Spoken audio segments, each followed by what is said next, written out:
എന്താ പറയുക, എല്ലാ 24 ന്യൂസിൻ്റെ എല്ലാ പ്രഭാത ശ്രീകണ്ഠൻ നായർ സാറിൻ്റെ എല്ലാ രാവിലെയും കാണാറുണ്ട്. ഒഴിവാക്കാൻ പറ്റത്തില്ല, എന്നാലും സമയമുള്ളപ്പോൾ എല്ലാം കൃത്യമായും കാണാറുണ്ട്. നല്ല പരിപാടിയാണ്. 24-നും ശ്രീകണ്ഠൻ നായർ സാറിനും എൻ്റെ എല്ലാവിധ ആശംസകളും. ഇപ്പോഴും കാണാറുണ്ട്. 24 വന്നതിന് ശേഷം രാവിലെ വൈകുന്നേരം കാണാറുണ്ട് ന്യൂസ്. കാരണം മിക്കവാറും 24 തന്നെയാണ്. എല്ലാവിധ ആശംസകളും. 24-ന് എല്ലാവിധ ആശംസകളും കൊട്ടാരക്കരയുടെ പേരിൽ. അതെ ശ്രീകണ്ഠൻ സാറിനെയൊക്കെ അറിയാം. അപ്പോൾ ഞങ്ങളുടെ നാട്ടിലും ചാനൽ തുടങ്ങിയിട്ടുണ്ട്. അപ്പോൾ സാറിനും 24-നും എല്ലാവിധ ആശംസകളും. എന്തെങ്കിലും വ്യത്യാസം തോന്നുന്നുണ്ടോ വേറെ ചാനലുമായിട്ട് സാറിൻ്റെ മോർണിംഗ് എക്സ്പ്രസ് ഒക്കെ കാണാറുണ്ട്. എല്ലാം നല്ല രീതിയിൽ ഇഷ്ടപ്പെട്ടിട്ടുണ്ട്. ഒക്കെ കാണാറുണ്ട്. നല്ലതായിട്ടാണ് തോന്നുന്നത്. മുംബൈയിലനുസരിച്ച് ഇപ്പോൾ 24 മെയിനായിട്ട് നിൽക്കുന്നുണ്ട്.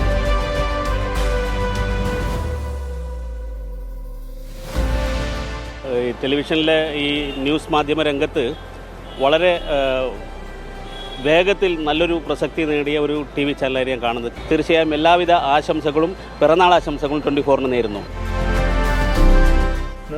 അപ്പോൾ 24-ൻ്റെ 6ാം വാർഷികം ലഡു കഴിച്ചുകൊണ്ട് തന്നെ ആഘോഷിക്കുകയാണ്. എല്ലാവിധ ആശംസകളും.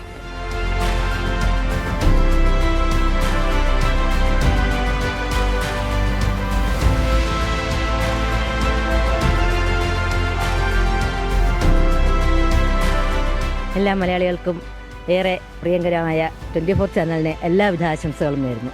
6ാം വാർഷികം ആഘോഷിക്കുന്ന 24 ചാനലിന് എല്ലാവിധ ആശംസകളും.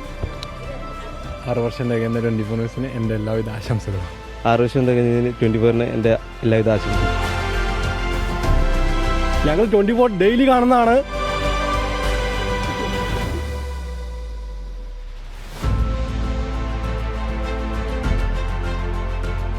അതായത് നേരം വെളുക്കുന്നത് തന്നെ 24-നോടൊപ്പമാണ്. കാരണം രാവിലത്തെ ശ്രീകണ്ഠൻ നായർ ഷോ കൂടെയാണ് നമ്മൾ കേരളത്തിലും ഈ ലോകത്ത് എവിടെ എന്തൊക്കെ നടക്കുന്നുണ്ട് നമ്മൾ അറിയുന്നത് തന്നെ 24-ലെ രാവിലത്തെ വാർത്തയുമായി ബന്ധപ്പെട്ടാണ്.